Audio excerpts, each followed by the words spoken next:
How's everyone doing? Hopefully well. So 2018 Jeep Grand Cherokee, we have stop start not working is the customer's complaint. This is a message that they got. Stop start not ready, battery charging. Verified the complaint on a road test. And I just wanted to show you briefly how the system works. If you have any questions, I can gladly make a way more complicated video, but this is the simplest way I can explain it. That's how it works there. But yeah, I can make a second video if you guys would like to understand more of the system and how it works and how to diagnose it.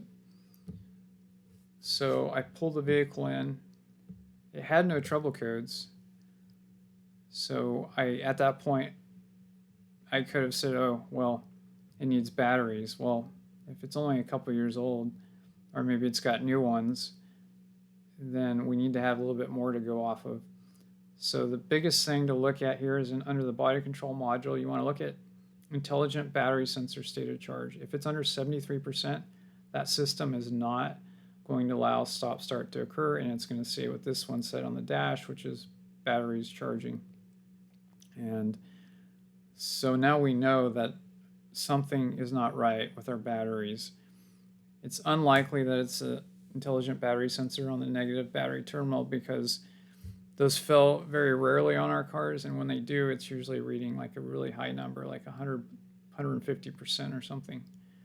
And you can switch them off another vehicle in a lot of situations, but they will have to go through like a 4 to 6 hour relearn if you do that. So, and they're about $200 to $300.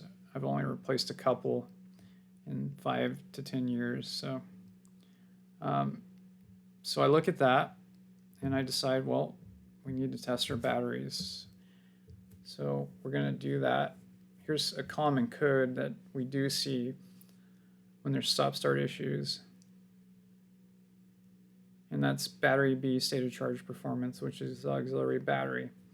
And again, I can make a longer video explaining how that detects the auxiliary battery being bad without the IBS sensor. It's kind of a genius way of testing it. But comment below, let me know if you want to know how all that works.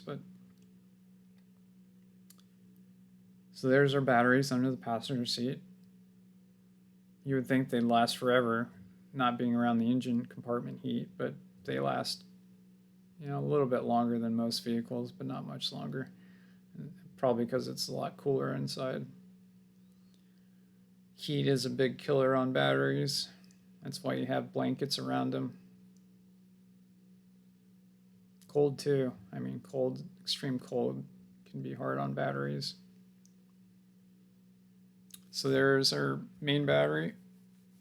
Now this is a GR8 tester that we use, and that's the only one I recommend if you're testing vehicles, Chrysler, Dodge, Jeep, Ram, warranty or not, so you get an accurate reading. I've had brand new batteries that just weren't up to the standards for the stop start to work, and the only way we found that is with this Medtronic's GR8 tester that costs like $4,000. So in the end, the main battery failed. Replaced the stop start battery because it was borderline. It's 5-year-old batteries anyways. They should be done at the same time. Only do one if one fails and not the other. If it's, the other one was just replaced and you trust the other battery. But if you just do one battery, now the other battery that's, that was marginal is going to be basically working that new battery harder, just because its charging system, the way it's wired up, it's just not good. It's not good for the marginal battery. You want, obviously, to have 2 good batteries in this situation. So anyways, have a good night.